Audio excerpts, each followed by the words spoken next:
Welcome to Down the Line TV, Leslie Allen. Thank you so much for joining us. I'm so happy to be here, Sarah. Well, I haven't seen you for a while. I've moved myself back to Australia part of the year and got stuck in a lockdown. You're over in the States. What's it looking like for you at the moment? But you know what, Sarah? I think I've spoken to you or been on more Zoom calls with you since you've been in Australia than when you were over here stateside. That's a fair point. Lucky you. It depends on where you are in the United States as to what's going on, but I think people have universally, I would like to think, have embraced that, yes, it really, really is a pandemic, and, wear your mask, social distance, and be safe. Yeah, well, universally, there are a lot of things going on in the US, and some people do believe in masks some days and they don't believe in masks other days, so we're going to see what transpires. But the big thing for us is obviously tennis. We talk a lot about what's going on in women's tennis, how we can promote the sport from the grassroots all the way up, get more women coaches involved. But also one of the things that's so important is encouraging different voices and for everybody to be represented, have different seats at the table. What are your thoughts on how tennis as an industry can keep pushing that forward and give everybody a voice? I think the more diversity you have, the better it is. Because when you don't know what you're missing. And, when I went to Australia, my first years on the tour, it was the first place that I went. And I played in places like Bathurst and Bendigo and Wagga. And I stayed with families, and trust me, I was the only person of color, except for the indigenous Aboriginals, that I would see. And so I was a curiosity, and a lot of people asked me lots of questions that I didn't even know the answers to. And I realized I was sort of a representative of the United States and African-American people, but just from their interaction with me and my interaction with them, we got to know one another, and both of our horizons were expanded. So diversity is really important. Yeah, absolutely, Leslie. And I hope you don't mind. I did a little bit of LinkedIn stalking on you. And, I really was fascinated by your background story in how you came into tennis. And yeah, you were deemed a late starter. You said that once you sort of got the tennis bug. Can you just talk us through that? Because that is it's such an interesting way of putting it, and I think it's something that we hear quite regularly with our adolescents here. You're too old to make it, maybe look at doing something else. I'd love to hear more about that.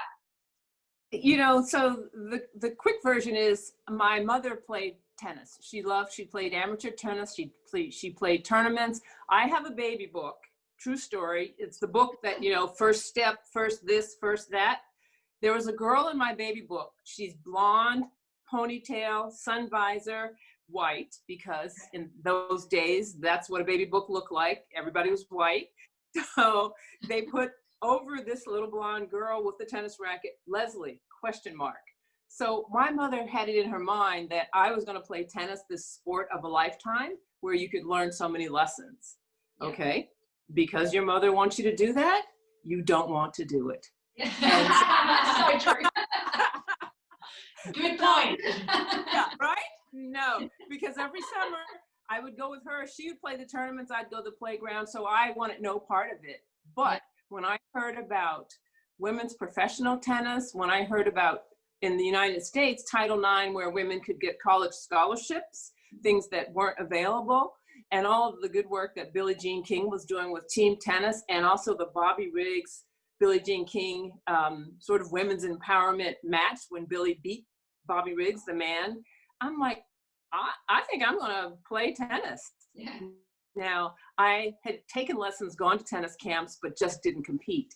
And so I started on a 5-year plan where I was, listen to this, I think it was between my freshman and sophomore year of college. Right. And in 5 years' time, if I wasn't a world-class tennis player, I was going to have to go out and get a real job. And in 5 years' time, I was winning my first WTA Tour tournament. But, I was a walk-on at University of Southern California. I also played #1 for the Fashion Institute of Technology, that historic design school. I also played #1 for Carnegie Mellon University. So I went to a few universities before I got to University of Southern Cal. But my point is, it was the journey. And all along the way, I learned lessons. And if as far as I was going to get was going to be number one at Carnegie Mellon, so be it. Number one at FIT, so be it. Yep. The bottom of the ladder at USC, so be it. But I kept ascending, and where many of my peers had peaked really in college or late teens, I was still getting better. So when I joined the WTA Tour, I got my first world ranking playing in all of those tournaments in Australia, pre the Australian Open. I came to Australia unknown, unranked. And when I left after 3 months, I was in the top 170 in the world. Wow. So, and I kept getting better and kept rising. So everybody comes to where everyone meets their peak at a different time. And you can no longer put, especially girls, in a box and say, if you haven't done this by this time, you will not make it. And you have to be willing to take a chance. And a lot of times, if it's people's hard work or their character or their commitment, that can make the difference in the world. Yes, but I think it's such an incredible story, isn't it? Like we've just spoken to someone in participation here in Australia, and you know, your message is so really, it's so crucial, isn't it? Because it's whether you want to be the best player in college or wherever you get to, it doesn't really matter. It's just keep improving, rather than what Mitch said, proving. Yeah, and people, there isn't a specific, and coaches so often put that, or parents, like, what exactly do you want to do? And sometimes it's quite unknown. And that was something I heard from Gigi Fernandez, who played her first year at Clemson, had absolutely, she wasn't even on the radar and has gone on to a phenomenal career. And she speaks to some different people who encouraged her and took her on the journey. Who were some of the people that supported you towards that pathway, and how did they support you? I think the first thing was my family, my mom allowed me to have this wild dream that I could potentially play world-class tennis or even professional tennis, because I didn't even really play high school tennis. So it allowed me to dream and to not let the haters, oh, you're too old, you don't have a ranking, da da da da da da da. Instead, my coach, Bob Ryland, who just recently passed away, he was 100. He said to me after I graduated from USC, you know what you should do? You should go to Australia. Yay! And I was like, what? That is so far away. So that was my first thought. It was so far away. I know, but then I quickly pivoted to, okay, if Coach Ryland says I should go, then I guess I'm going to Australia. So we had a fundraiser through a nonprofit, and people gave their $25 or $100 or $500 and raised the money for me to go and live and be in Australia for 3 months without having to worry about prize money or anything like that. So it gave me that base, right? So those people were really instrumental. You know, the reaction when Bob said I should go to Australia, you know, nobody said, oh, well, we don't have the money, we can't raise the money, or that's just a pipe dream. Everybody was always, okay, let's try and make it happen. Let's figure out what we could do to make that happen. So then once I joined the tour, I was quite proud of myself that I was I was playing in WTA Tour qualifying events. And, you know, I was a professional tennis player. Mind you, oftentimes I was in the qualies and I was gone before the bleachers were built. So I had this opportunity again. Another person who, a gentleman named Jim Smith, who had his own indoor tennis club in the urban center of Boston, and he invited Althea Gibson, who's obviously a champion of the Australian Open and the French Open, and you know, has championed Wimbledon, the US Open, the whole bit. So she came to train me, Zena Garrett, Andrea Buchanan, and Kim Sands. So the four of us came for a weekend, which changed our lives, because you know how you evaluate a player, you hit for an hour, you know, you see what they do, you're not really saying anything to them, you just let them do their thing, right? So she let us do our thing for about an hour, and she brought us in and sat us down at the table and said, what's your goal? So she went around the table. Now I'm 5'10", 5'11", and so was she, but I was seated and she was standing talking to us. And so for me, I piped up, you know, and because I had my, my world ranking that I'd gotten in Australia, so I was getting in the qualifying of tournaments. So she said, what's your goal? And so my big goal was to be in the main draw of WTA Tour events. And I thought, everybody was going to just applaud. Fabulous, fabulous, fabulous.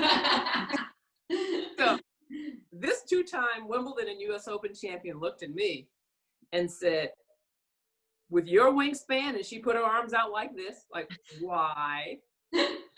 She said, you need to be thinking about WTA Tour, winning WTA Tour events. Yeah. Yes. Yeah. Love that. That changed my world. Simply because my attitude was, maybe I can be good enough to be in the main draw of tournaments. And she was saying, oh no, you need to think about winning tournaments. Yeah. And so within 2 years, I was winning WTA Tour tournaments. Because when she said that, I was like, oh, I have to change everything. I got to, it's kind of, it's a pretty powerful message.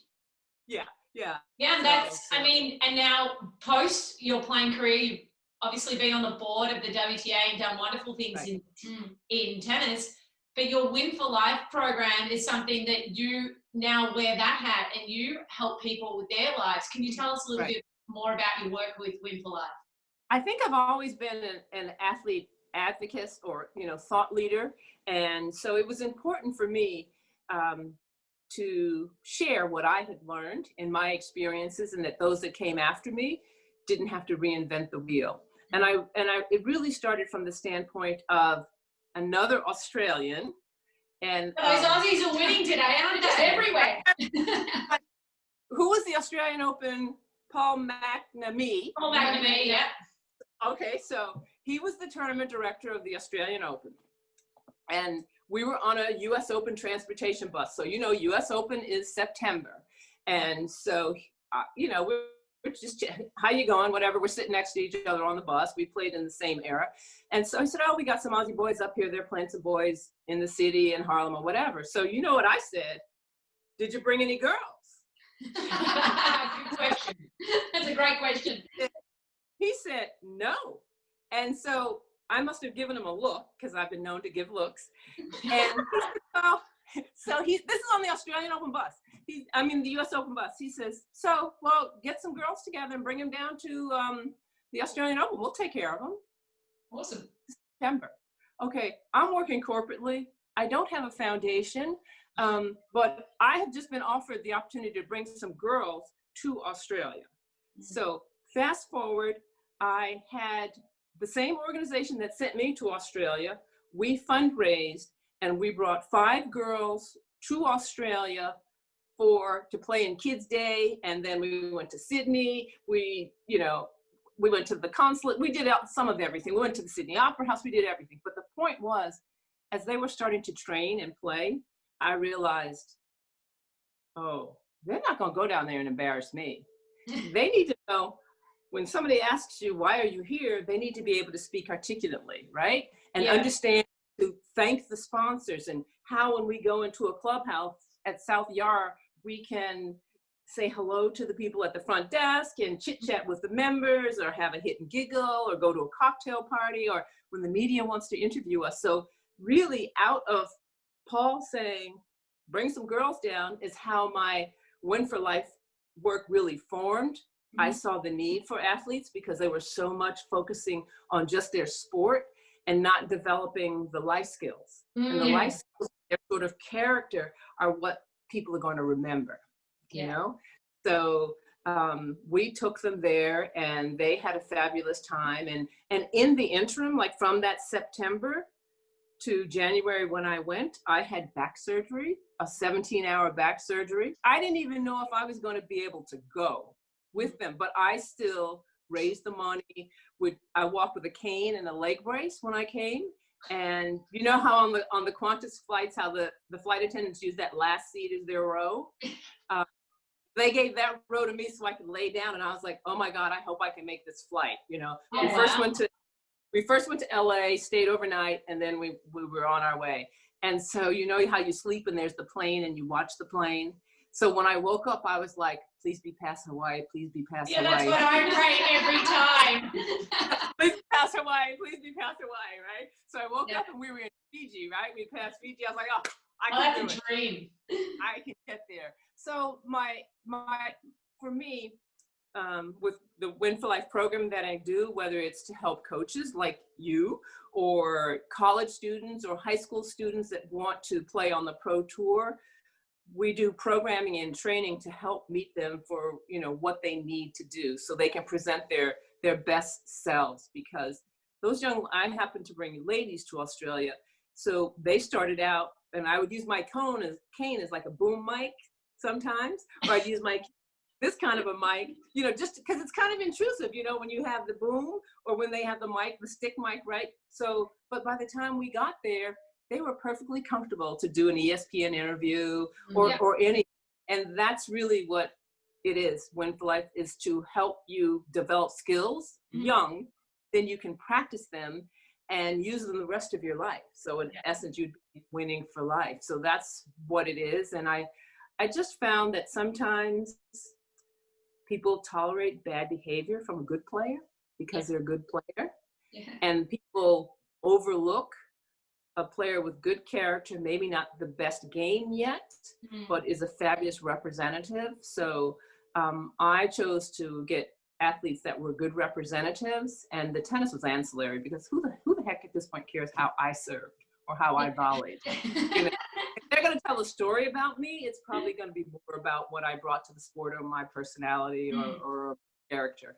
And that's what I want to people to develop along the way so that they're ready. Sounds like a fabulous program. It's so true.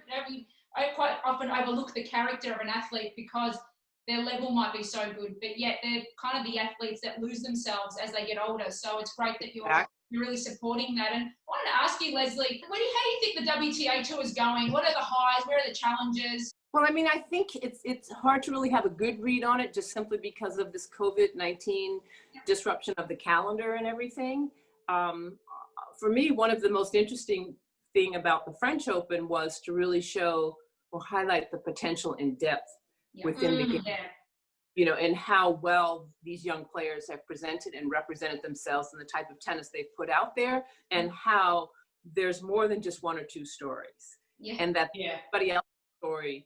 Because I was in that category of that qualifier girl, and a woman. So I had a story to tell, but if I couldn't get into the main draw, nobody knew it. So now I have a sense from the media that people are looking around. There's some other interesting stories that would resonate more with the public. So it's not the same old, same old.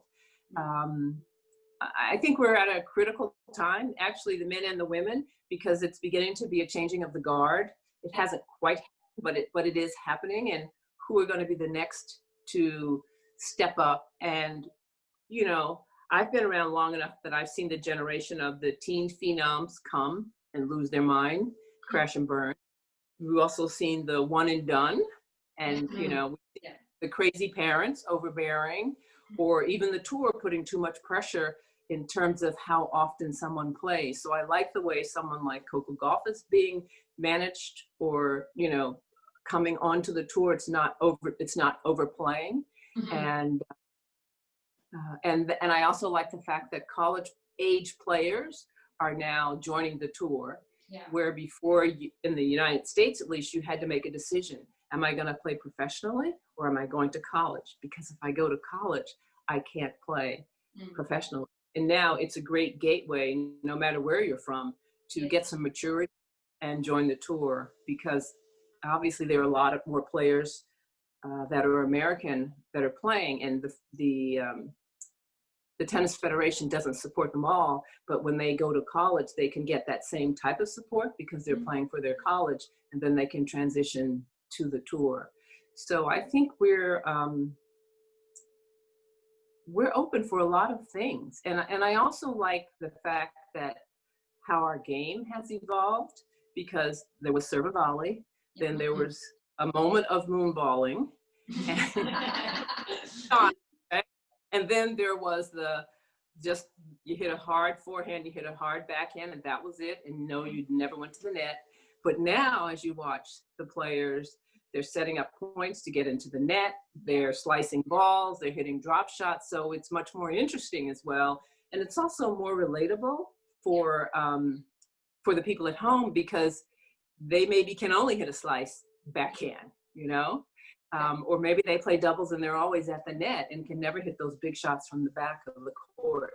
So I think people will relate to the game that women's tennis has put out. And, you know, women athletes are universal. It's not an unknown thing. It was, you know, it wasn't even a thing people understood when I was playing on the tour in the early 80s or very late 70s. Now, you know, people understand it. Yeah, you can earn a living playing tennis. You can get a college degree playing tennis.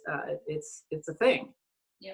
Well, so much of that, Leslie, to do with what's happening on the tour now, your Win for Life program, and the way that I see those two things kind of come across is what I've heard you speak about before with Billie, and when you came onto the tour, what it was like with Billie Jean and how she laid this foundation for all the players to know how the tour started and all of those things. What were some of those things that Billie Jean instilled in the players, and why is that important now with today's players for the legacy and the tour? Well, you know, just the way that the game has changed, how we introduced young players to the game or to the tour has changed. When I walked into the locker room, I was among the first generation post the original 9 that were now sort of reaping the benefits of the big money, and our big money wasn't any. But maybe we were beginning to play in the large stadiums. It wasn't just at a country club on their main stadium court. We were playing in the places where the NBA basketball players played. We were, you know, so, and she said, as a professional, and I was, you know, I was really thinking of everything as being really serious. I'm a professional tennis player now. This is my job. You know, I have to look the part, act the part. But Billie was very clear. First, you have to put out the best product you can for women's tennis. That's, you know, on the court. So that's number one. Second, you have a responsibility to the fans to do that and to engage with them and not just blow them off. Yeah. The media, be glad there's media, and speak to them and tell your story. Because essentially when Billie started the tour, Billie Jean, she was out in the parking lot chasing after reporters, please write something, handing out tickets to get people to come. So now people are paying to come see us. And sponsors, so we had sponsors, do what the sponsor wanted. Make your appearance. That's part of your responsibility. So the good product, the media, the fan, the sponsor, what I was told. So I knew from day one, that's what I had to do. So even though I didn't want to go to a post-match interview or a press conference or a clinic, I knew it was for the greater good, for the next generation. So then somewhere along the line, everybody started traveling with their prize money increased, and people were able to travel with their coterie, right? Their entourage. Yeah. And so suddenly those athletes were being isolated, because when I played, I didn't have to worry about who I was going to hit with. It was going to be one of the other people in the tour, because nobody traveled really with a coach very much. You came down to breakfast, you just joined somebody. And it was also, this is all on pre-Walkman or pre-earbuds. You know, you didn't have any of those things, right? You weren't walking around like this. No, everyone does that these days. They don't want to speak. They use it as a do not speak tool. We're playing music in the locker room, everybody would hear it, right? So you had to pick something that worked for everybody if you were in a car playing music. So, but I digress. So, but then once people got in their little bubbles, then it was all about them. And none of the groups interacted or talked to one another. I mean, obviously I was involved also, Billie, be involved in the politics of your sport. So I was on the board as a player and then as a business person. So that kind of happened. And we weren't getting the support, let's say, from the top players. They didn't really understand. We had failed to tell them the history. And so very much now through Billie's work and her Power Hour and the work that I do with Win for Life, we give them the historical context so they can understand what their responsibility is as they join the WTA Tour. And that was implemented, I don't know, 10, maybe 15 years ago. I don't know, maybe 20, I really don't know. But now we expect the young players to understand who the legends were that came before them, so they don't have to repeat any mistakes that were made and understand their responsibility to the game. The big responsibility, isn't it? Yeah. What you're saying there is informing the younger generation of history gone by is something I know in Australia we probably don't do enough of. We've had instances where we've had coaches take the kids down to some of, Kooyong Long Tennis Club in Melbourne and South Yarra, where we've had incredible legends play the game. But you sort of speak to some of our younger kids and say, well, do you know who Yvonne Goolagong-Cawley is? And some of the kids just, no, it's almost mortifying, to be honest. You're talking about people that they really should know about. Exactly. We, as a generation, have probably let them down to some degree, but it's incredible to inform these young kids. Yeah, but you know what? So what I do with my Win for Life training, I always use things as teachable moments, and because if you know more when you show up somewhere, you appreciate it differently. And so one of the stories was the West Side Tennis Club is where Althea Gibson, who was the first Black woman to play in what was now the U.S. Open. So she broke the color line. She would have been our Jackie Robinson, so to speak, of tennis. She played at a club called the West Side Tennis Club, which would be akin to maybe Kooyong, let's say. So it's an older building, not impressive like, the Melbourne Park situation is. And so nor is the West Side Tennis Club impressive like Flushing and Billie Jean King Tennis Center is. So I had the athletes, the Win for Life, my students, do some history on what happened there, because the only reason Althea got a chance to play was that Alice Marble, who had been a US Open champion, wrote a letter to the US LTA and said, basically, y'all are hypocrites, y'all are racist. If we're a sporting sport, why don't you let this athlete show what she can do? If she can play, she can play. If she can't, she can't. Why are you stopping her from So they relented and let her play.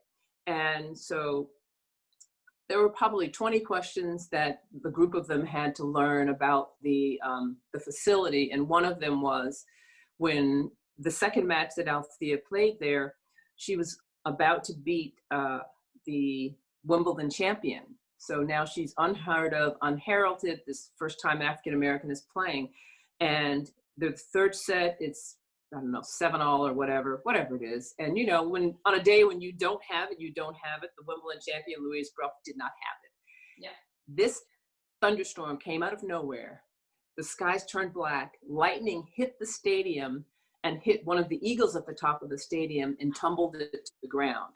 These eagles are about 6 feet tall, right? So they'd seen in a documentary that Althea was talked about the eagles and everything. So part of what they had to do was find a picture of Alice Marble and come in the back door of the club, because Althea wasn't led to come in the front door, and find the eagle. So it was kind of like a scavenger hunt. So they did all of that, and they could not believe how big the eagles were, because they were taller than most of the kids, right? They found a picture of Alice Marble on the wall, just like an old white lady on the wall. And then when they thought they were coming in the front door, we turned them around and made them come in the back. So in giving them that context, suddenly the West Side Tennis Club was something else. And I said, if you had not answered those questions in the Win for Life Challenge, what would you have thought about this place? And a little boy said, oh, I would have thought it was just an old dumpy club. Kids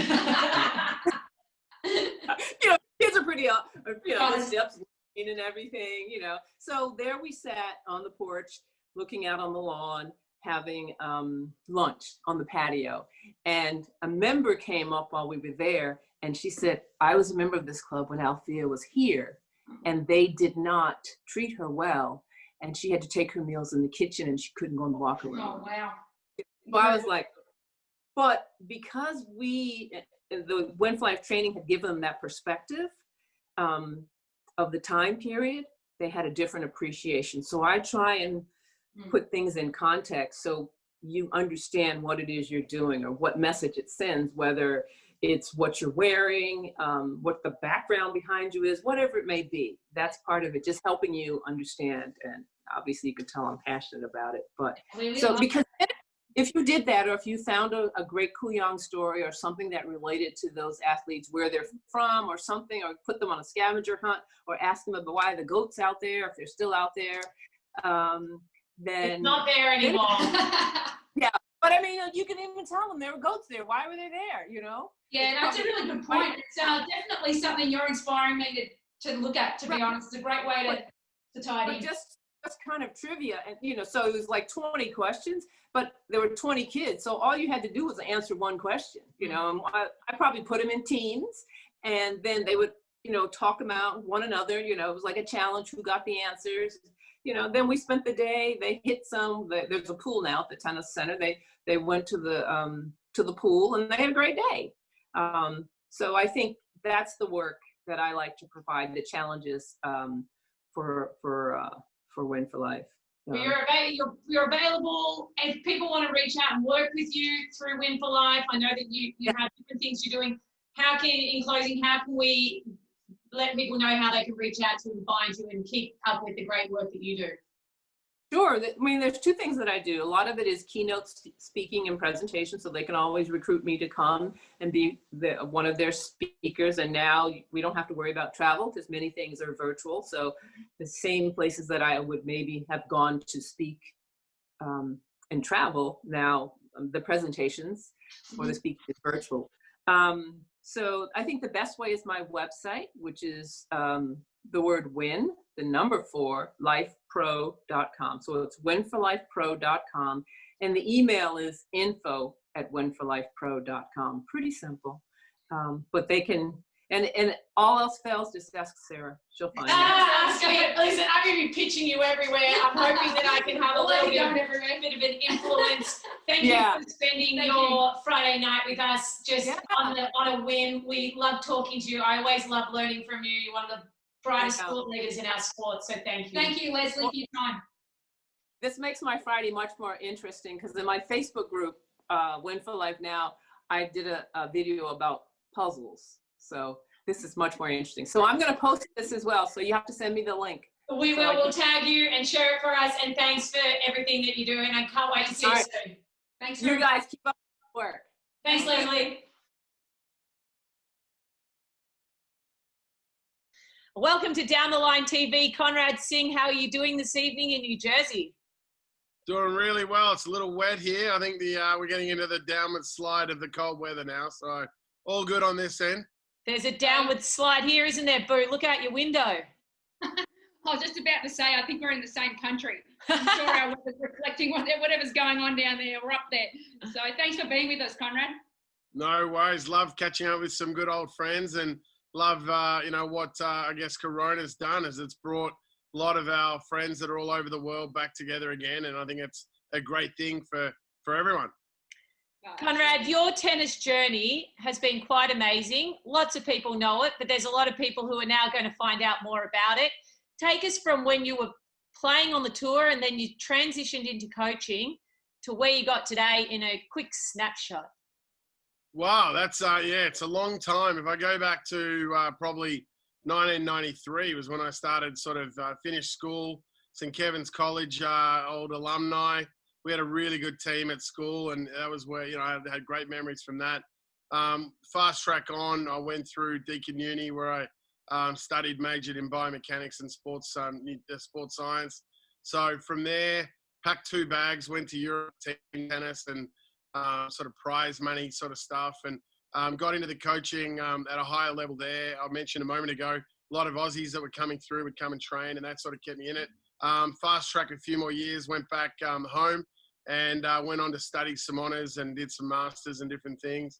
But then obviously went into the private academy sector where with some good mates down there in Melbourne, we set up a great academy, which went really well. And we had a player that came from Japan at that time and who did well in the Oz Open. And I ended up in Japan where I ran the pro players program at one of the top clubs in Tokyo, which then took me to other places. I was in China for a pro women's tournament, and I met an owner who was a billionaire guy who basically said to me, I need someone to run, a performance program at our club. which was a Nice. new club. And so I went and did that for a number of years. And I was actually very lucky in that I was in China back in, pre anyone knowing anyone from China. But that was kind of the, Li Na, Peng Shui, Sun Tiantian, Li Ting, all those guys were just starting. And I was lucky to be able to work with some of them in Fed Cup and in the national teams. I remember Wong Chang and all those young guys. I was really young then. So that kind of, from there, I moved into my own business where I took over sort of tennis private academies, if you like, in Shanghai. At one point, I had 13 clubs and Wow. it was going really well. And so I did that for 15 years. A lot of tour travel, a lot of coaching players that, were breaking out. And then sort of a few years ago, an opportunity came to get over here to the US. I'm sort of 20 miles out of Manhattan, where I started as a COO, Director of Performance, and a few months back, I've taken over the CEO role at Senecal Tennis Academy, where, we do everything. So, yeah, quick snapshot, lots of little stories in the middle, but yeah, that's how it all happened. Conrad, I remember my first introduction to you was at Vita, actually, I believe it was, when I was a lot younger. And then I didn't see you for so long, and I had no idea what you'd been up to. And obviously speaking to Sarah, we sort of were getting sort of filled in with what you were up to. I was Facebook stalking you, so I hope you don't mind that either. Of course you were. I mean, I wanted to ask you, with all your transitions from Australia to China and then into the States, have you learned something from all those journeys that influenced your philosophy now? And what is it? Yeah, great question. I guess for me, I was really lucky. I think a lot of sort of being, I guess, good at what you do is being around good people. And I've kind of always had good people around me, whether it be, going even back to being a junior, having someone like Andrew Florin around and, and then coming along, having guys like Larry, who we were just talking about, taught me a lot. Good coaches myself. And then I guess through the last few years, the last sort of probably decade now, transitioning from and balancing initially coaching at a high level with business development was a little challenging, and then probably confronting to make a decision that, look, I really enjoy the business side. I'm going to go more to that, but still keep my passion of coaching and do enough hours there to be able to, fulfill that sort of thing. But I think the key, Betty, is just being around good people and people that want to give. I'm a huge, fan of give 10%, you'll get back 100. You got to keep giving, and it always comes back. It really does. And like I said a moment ago, I mean, I've been in the right places at the right times to get some offers, and those offers have come at the right time. I mean, the move over here to the US originally was not something I was looking at doing. China was doing great. We were really enjoying it. My kids were getting a little older, but then life changes, right? So now my kids are 6 and 8. Their needs are a bit different. The China world, the expat world, 2 drivers and all that sort of stuff. It wasn't what I wanted for my kids. I wanted them to have a good grounding sport every day, which they of course had, but more structured was what I was looking for. So yeah, a lot of luck, I guess, along the way. And I guess decisions also help with luck. So yeah, it's being selfless, isn't it, along the way as well as a coach. It's the ability to, like you said, give 10%, you get more back. But I think it's, we've spoken about it with other people. It's having the ability to be selfless as a coach and just, help out every now and then. And you'll notice that you create so many other opportunities for that person and for yourself. So. Oh, well, I love what you guys, and again, I'll come back to what you guys are doing. Betty, I remember that day that you were on court, and I think I was with Maria Merkovich, who was maybe 11 years old or 12 years old at the time. I think you were sort of top 200, and you came back, and I remember saying to Maria, you've got to learn from this. She's traveling. She's all over. It sort of does a circle, right? So look where we are today. And, they were great days back at Vita, back in the day with the guys. And, it's just all about, I think, opening yourself up to what's available. And I subscribe to the theory of synchronicity, which is basically opening all channels and, things will come. So I also believe you've got to be the best you can be at what you do. So, I spent my early years studying as much as I could. I love studying, learning from people. I would go and volunteer back, in the early days at VIS or whatever it was, go and do match play with the kids and hang around on a Saturday and listen to the coaches and kind of volunteer a lot of time. And I feel like, 25 years later, I'm still getting back from that. Yeah. Yeah, that's one of the things that coaches sometimes don't realize, young coaches, is there's no fast track to the top. There's lots of information that you gather along the way. And then when you can look back 25 years later, those dots connect. But as a young coach, you can't even see what anything looks like other than I want to be at the top. When you did spend some time coaching on the Pro Tour, and you've come back and forth with that from business to coaching, you mentioned before 2 good friends of mine back in the day, Tian Sun and Li Ting, and Li Na was around there. What kind of things did you see from those players when they were young that you thought maybe these players have a shot at one day doing something big? 2 of them won a gold medal at the Olympics, and obviously Li Na won a couple of Grand Slams. Well, that and there was Yan Zi, there was Zhang Shui. All those guys were young then, right? And I'll never forget introducing them to an event that we did at the club. All these guys at the club are looking at me going, "Who are these players?" I'm like, "Guys, give them a few years." They're not bad now. So what stood out? Oh, yeah. But what stood out categorically was their footwork was out of this world, especially Zhang. Interesting. I'll never forget her intensity, her foot strike, just constantly going. It was phenomenal.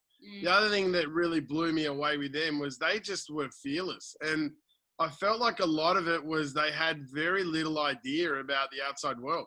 I'll never forget going to, I think it was China Open, and one of the girls I was working with then, Tang Hao Chan, came up and played Sharapova. And she she really didn't know much about it. I mean, she just coming from a small province, came up again, didn't give it a roll.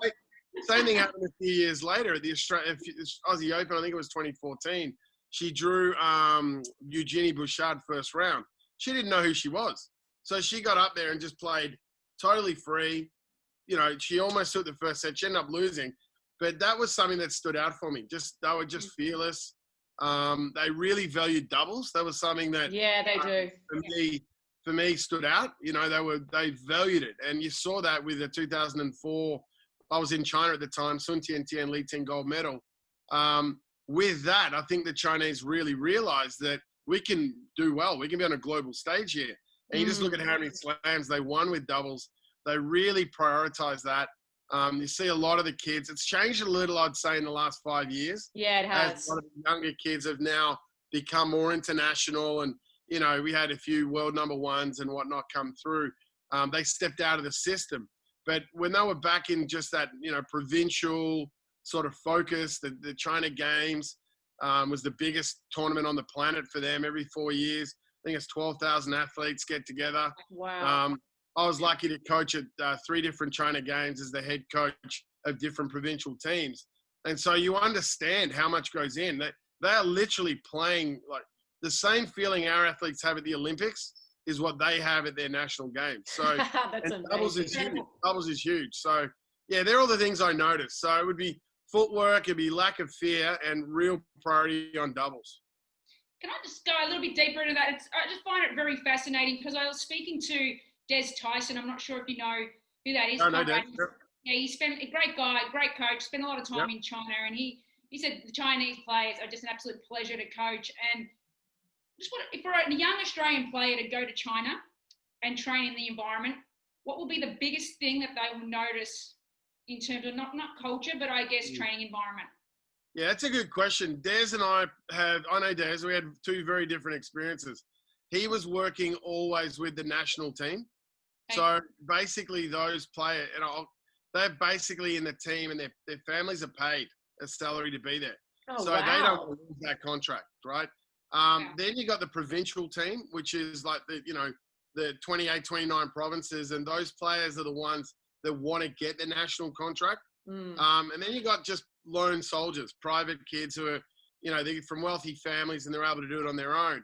So if you take those 3 demographics, the demographic that Des is talking about, national, they are they work horses. These guys go crazy. They go till they're dead. They prioritize fitness. I mean, I can't tell you how many times the parents basically, not that this is correct, but they define a good day of training by how fatigued the kid is at the end of the day. So if the kid is dead at the end, all you can do is let them do sprints at the end of the day, and you're the There best you go. But, Check the so box. yeah, I agree with Des on that. If you get those national players, and I was very lucky to have quite a lot of them, they're a dream to work with. They suck up the knowledge, they want to know more, and they really want to chase the dream. The provincial kids, a lot of them started really young, and they're those stories that you hear about, you know, they're picked because of the length of their arms or something like that. They have been trained into the ground. And so the minute they get a little bit of freedom, they really don't want to do the work. And so you see a big splinter in the road. You really see it. It's very clear. When you get a kid that's going to go national level and they're still working, you know it. But Conrad, speak a little bit more to what that national team environment is like. Like, what is it? What's the experience for those kids? How is that a little bit different than, say, your days working at VIS and those kinds of things? Yeah, look, the national programs in China are basically, you've always got a foreigner. They've always got one foreigner that comes in and one national local coach. And so you've got to hope that that relationship goes well, because if it doesn't, that coach is doomed from day one. So, you know, the players, they generally, they do like to work hard, right? So they want to do a very tough physical in the morning.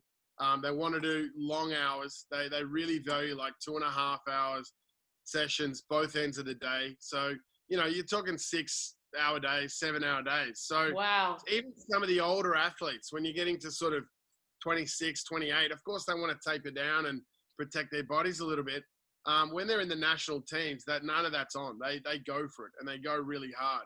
So you do Is that cultural? Is that cultural, do you think?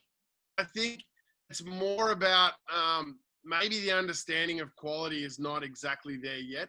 It's still quantity based, and that's why you're getting a lot of the guys in particular. And again, I've had the opportunity to work with most of the good guys. A lot of those guys are burning out early. They're burning out much earlier than a lot of the girls. You know, it's quite intriguing culture. I mean, if you look at, I think it was the last time this happened was 2012 Olympics in London. The guys who were the best 4 guys in the country, who were, you know, anywhere up to 250 ranking, basically had to stop their schedule, and they went on as the hitting partners of the girls. Oh, so wow. yeah, that was mandated by the national at the highest level. Go and girls. You know, great for the girls. The girls they've constantly got good hitters. It's awesome. But what about men's tennis on the other hand? You know what I mean? They're giving what up. What about women's tennis for once being the priority? What a ripper. Go China. I could sense that coming on, by the way. From me? That's a fact. That is a fact. I mean, it's great for the women. And that's why people often ask, why are the Chinese able to get these women constantly out there, but where are the men? There's the answer right there. I mean, the women are prioritized ahead of the men at the national level. That's a fact. Do you think that was about wins? Did you think that China looked at that as a strategy and thought maybe there's some inroads they could make more into women's tennis over men's? I mean, a fact would be a fact. Yeah, that's a fact. That's a fact. I'm, you know, privy to one of those dinners, you know, those tables with 55 dishes, and where they're talking about these things. And that was one of the topics, was the Chinese really felt that it was much more achievable to get faster success in women's tennis than in men's tennis. So they chose that path. And I mean, they weren't wrong. Again, go back to that 206 to kind of 212 era. Dude, you know, constantly had 4 or 5 girls in the top 100 and no guys. Even though the guys, you know, they were playing a lot of tournaments, and there were a lot of big tournaments that came into China. The guys still were not, you know, kicking up to that level. So it was a good choice, I think. Well, Conrad, bit of a change of pace here. Obviously, you know, I knew that you had spent a bit of time with Roger Federer during the Shanghai Masters back in 2017. What was your role during that period? I know a lot of people would be very interested to know or get some insight into your week there with Roger and what you picked up, and obviously how you contributed to his tennis. Well, you know, I wouldn't know how to say I contributed, but I was very lucky to be able to be around the team. And obviously in China, even going way back to the Masters Cup back in like 2003, 4, I guess, a lot of the international players come in and they feel a little lost, right? There's lack of translation. They don't know where to go for the right food. And that's sort of how all that started early on. You know, I was helping out a lot of the players with different things. And then basically Roger got into town early. Almost every year he'd come in early, and he was looking for good hitters, and the other players weren't around yet. So he'd come somehow to come to me, and I'd have a couple of players who were, you know, obviously training in Shanghai. I'd go down with them, and he's great, actually. He always really intrigued about the other guy. Where's this guy from? You know, what's I've his... heard that about Roger. I've heard that he's really ahead of, you know, who's coming up, who are the rising stars and the, you know, some of the juniors. He's very invested in what's going on in the next gen. I think it's great. The guy loves tennis. There's no question about it. Like, you're on court and he's asking different questions about, you know, look at his backswing, look at that guy's hand position. You often find him sort of mimicking and shadowing the other guy. But yeah, I was just lucky to be around. I guess I did it 2 or 3 years in a row, where for that sort of week, just basically helped him organize everything he needed. And it gave me the opportunity to be on court and be around and listen in. And, you know, I'll tell you what, though, the takeaway for me was how simple it was. It was about things like his ball toss. It was about things like driving more off your back leg on the serve, and, you know, focus on your first step, you know, lift the racket speed a little more, stuff like that. It was nothing that was kind of earth shattering, which I was hoping for. But it was really basic stuff. But what struck me the most with Roger, all the times I was fortunate to be around, was the guy is just such a good guy. Like, he generally, you know, he knew my wife, he knew my kids' names. He really takes time to get to know the environment. And, you know, take my hat off to the guy. You think about how many years he's had to do that, how many tournaments. But that was a great experience. I learned a lot. I was able to be around his coaches, listen to them. And like I said, a lot of it earlier, I said to you guys, a lot of it's been good luck, good timing, being in the right place at the right times. And, you know, I guess, you know, you got to make the right decisions to get those opportunities. It's fascinating. And Stoney, we've spoken about the magicians of the world, whether in the women's tennis or men's tennis. You know, there's only so much you can help those guys. They know the game inside out. And it's so funny that you say the simple things. You know, you hear the simple things, and that's what, you know, it's really interesting for a lot of coaches. They're expecting that, like you said, earth-shattering kind of advice, but a lot of the time you can't coach those guys. They already know how to play the game, and their skill level is just so high, and they've been playing on the tour for 20 plus years. So, you know, keeping it simple for those guys and motivated must be the number one priority, I would have thought. Yeah, for sure. I also felt like a lot of the key to his success, just be, you know, away from the court, nothing to do with tennis. He'd be watching basketball. He'd be watching a lot of sports. He's crazy about sport. Always talking, you know, to whoever's next to him about what do you think's going to happen next. Totally into that. But then 2 minutes later, he'd be lights out. Boom. He could switch off at the drop of a hat. So that's something when I'm traveling with players or kids, I tell them all the time. Like, if you get a spare 20 minutes here or there, try to just close your eyes and drift off into la la land. It really helps the body to recover. And that's something he does. He's renowned sleeping 11, 12 hours a night, you know, that sort of thing. So it's kept him going.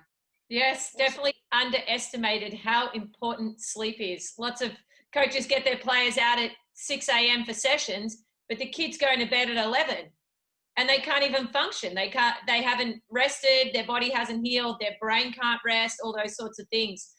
Conrad, I want to change a little bit of direction here and talk to you a little bit more about the business side. You've gone from the heavy coaching side. Now you're the CEO of Center Court Academy in New Jersey and all over New Jersey. Tell us a little bit about your role and how you had the skills to prepare yourself to go into such an important position. Oh, that's a big question. Look, it's a huge role. I'll be straight up. Center Court is, you know, arguably the leader on the Northeast in what we do. We're in our peak season now, which is the indoor season. We have 9 clubs, you know, 6 or 7 different divisions. So I guess the first thing I did was I looked at the whole thing from a bird's eye view and kind of cut it up into different sections and went about spent 2 or 3 months going about sort of building different teams, putting in division leaders that would manage their own teams, and just sitting down with the division leaders and putting it down on paper, setting up. It's no different to coaching. Here are the goals. Here's the time frame. What do we want to achieve? What can I do to help you? What tools do you need? What tools can I provide? and putting it all together. So that was, a lot of communication, a lot of human to human skills. Mhm. I think that at the end of the day, who wants to work with someone that's hard to work with, right? So Nobody. I try to, Nobody. it's common sense. I try to prioritize relationships ahead of everything. That was something I learned in China categorically. It's, there's a word in Chinese that's called guanxi. Guanxi means relationship, and Ah, it's more powerful than anything, more powerful Absolutely. than any dollar or anything you can do. It's all about guanxi. So I learned that, and I've taken that away with me. But Center Court is an incredible organization. We started back in 1974 and really have dominated tennis in this area. The last 11, 12 years was overtaken by new owners. And the concept is dynamic. Our mission is simple. We don't do anything half-baked. Everything we do is full on. It's intense. We try to be really dynamic. We try to be cutting edge on everything we can offer. We really prioritize coach education. We don't just say that, we actually really do it, which was something for me that was critical. I know I love learning. I know I love going to different conferences and speaking and listening. So would my Great team. coach, Conrad. Yeah. he's a good speaker, that's for sure. Anyone listening to this, put him on your books. We couldn't have you this year because we needed to get all the people we've had and get Nah. we've got a whole new roster. So we'll be rolling you back in for anyone that's listening. Anytime. He's I impressive. love it. No, I love it. Anytime you want. But I hope you guys get over and see me at some point. We talked about it a little earlier, but I'm really huge on connecting all the dots of different people, different friends, different groups. I'm constantly reaching out. How can we do something better? A prime example, during Corona, I had ideas of what I wanted to do, but I had no idea how to do it. So I reached up to a couple of guys who were already sort of rolling along, and we had some inner banter, and I got some good ideas, and that's what we need more of. The tennis for sure. world. It's just people being isolated in one corner here and one corner there. We're all working in the same direction. We should just be combining efforts and bouncing Connecting off each people a other. little more. Yeah. So that's what I'm all about. Conrad, with the coach education side of things, we've spoken a lot about this, Stoney, just coach education in general. I've been to a lot of those workshops, and you have some incredible coaches come out and talk about how they go about things, from a different cultural perspective. You get some of the Spanish coaches, you have some of the British coaches, French. They all have a different take on how they go about things. But one of the things that we sort of miss out on talking about is dealing with some real life stuff. So you can take as many workshops as you want, attend as many as you want, but you never really get that background in how to deal with people. And I don't know what you think, whether this is an area that can be improved or an area that we should be tapping into, but young coaches need to know about this. Oh, Betty, you're spot on. It comes down to 2 words for me. 2 words, that's simple. Cultural awareness and relationships. I think if you got those 2 things, you can pretty much get through most problems. If and that takes time, right? You got to invest time into developing either of those two understandings. So, look, I've certainly been confronted with a number of stories where, what am I going to do? Or how's this going to go? Or what should we do? Or, and so again, it came down for me in those situations, reaching out to a mentor or someone that I kind of respected that had been around and said, look, what would you do with this situation? That's relationships. And, I think that's a key, but certainly here in the US, there's a lot of kind of pro mentality, tennis pro mentality, which for me, it's always the question, are you a pro or are you a coach? So I want coaches. I don't really want pros. I can find people that can hit balls anywhere, but I want people that are going to, help, lead, help with the whole mission, which is develop people holistically. We're trying to develop from the inside out. We're not trying to just, develop the forehand and the backhand and the movement, because then we become a training center. So we don't want to be a training center. We want to be, a center of excellence. We want to be a true, facility where people feel home. And we spend a lot of time on that. And again, it's relationships and it's cultural awareness. Conrad, in America, you're Coach Conrad. I loved it, Coach Sarah. How do you feel about that? And how does that make you feel differently as to being a coach in Australia? Great question. I mean, it's just an immediate respect that the kids show. And You know, I know my kids who are 6 and 8. I make them. That is Coach so and so. I think it's fantastic. And like I said, being a coach here, and a lot of it's through college coaching. You know, a lot of people went through college tennis, and Coach whoever was around, and he was a legend. And college tennis has done a lot, and I should say college sport in America has done a lot to develop the whole cultural understanding and mindset. But yeah, I love that, Sarah. I think the respect, it's immediately there, and I want my kids to do that because coaches, you know, they work there really hard. You guys know that. They're out there grinding every day. They drum up the energy every day, rain, hail, or shine. So I certainly with my own kids and with kids I coach, it's really important that respect comes in. And I love the factor of calling them Coach so-and-so. We should start it in Australia. Well, yeah. Well, it's so interesting because, you know, when you speak to a lot of parents here and you're coaching, you just say you're on your 6th hour of a lesson, and a parent turns around and said, "Oh, is this your part-time job?" You sort of turn around and think, you know, I'm absolutely exhausted physically, mentally. Fair crack of the whip. I know, and it makes you feel like, hey, no, this is my job, and it's almost like you almost feel a little bit embarrassed that you're saying, oh, this is my job, and their expectation is that you have this other full-time job on the side. So I think the respect occasionally from maybe parents, it's not that it's intentional, but they may not be aware that, hey, there's a lot of work that goes into being a tennis coach, and just showing the respect of Coach Stoney. I think it's a great way. It's a cultural shift that needs to happen for sure in Australia, I think, and starting from the underage groups. Yeah, I think one thing that was interesting for me was I was able to work, obviously I said in Japan a couple of years, and I learned a lot there. They have the sensei mentality, the older leader coach, and then the younger guys. And the way they interact was very seniority kind of orientated, which even the language that they use, it was different. It was softer for older people, which was very important. And I loved seeing that. I think in the US, it is really nice. Like the culture is there. You feel a part, you really feel a part of the journey with the players. I think a part of that's the high school seasons. So, I think you guys are well aware they've got the college seasons and then the high school seasons, which are very, very serious for the kids. And so they all call their coaches Coach so-and-so, and it's a nice thing.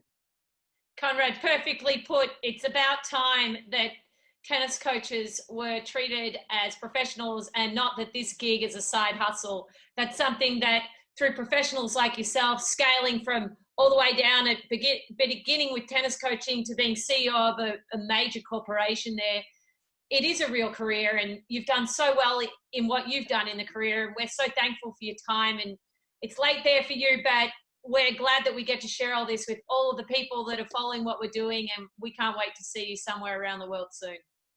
Well, you guys, my hat off to you guys. I've been following, thanks to social media, following everything you're doing. I love seeing both of you guys pioneering what you're doing, and it's just awesome. I remember back Betty years ago with that beautiful one-hand backhand, and still got it. I remember that. Now the shot I can time really well without playing a lot of tennis, Conrad. So thanks for mentioning that. I remember we actually used that one-handed backhand in our biomechanics module that I was delivering back with Tennis Victoria back in the 90s. So oh, wow. That was amazing. And I remember Sarah, always young buck running around with a school bag, running around Albert Reserve and all those different places. So it's great. Hey, Conrad, one thing though I need to mention is, so the Florey Award's coming up, an incredible honour. We all loved Florey. He brought so much to the tennis community. He's very much missed. But how's your polling votes going? I know you put it out there to everybody. He's killing it. Pretty good for the winner, I reckon. I honestly wouldn't know. I just know that some people got onto it. But guys, you're a solid 1,000. Come on, man. You're 1,000 ahead. Look, Andrew Florent, what a legend. And I mean that by the definition of the word. I was 10, 11, 12 years old when he was sort of, I guess, 15, 16, 17, playing amazing. Growing up with him, I spent a lot of time with his family, sister Michelle. I was happy she voted. So, yeah, that was cool. And, you got the nod from the family. From the family. Florey used to string my rackets. It was great. Oh, really? He's just such a legend. Yeah. I was lucky enough to spend time with him at the French Open. I think it was 98, 99 or around that time, 97, 98. And we, you know, he was just amazing. He'd make time for you. He was awesome. He's a good man. Yeah, the best, no doubt. Well, we can't reveal it yet. The polling is still open for another couple of days, but safe to say that I think you got the flurry in the pocket, but we'll announce that officially in a week from now. Good stuff, Conrad. You contribute so much, and it was honestly a pleasure catching up again after all these years, really. And, you know, we wish you all the very best with whatever's coming up in your future. Thank you so much, girls. And anyone that is out this way, please reach out. And especially you two. I really hope to see you very soon. I hope that Melbourne gets back to its best and I can fly home. I was planning on being home in August. It didn't happen. And then again for the Aussie next year. And don't know how that will go with the quarantine. But you guys stay well and safe. And thanks for your time, guys.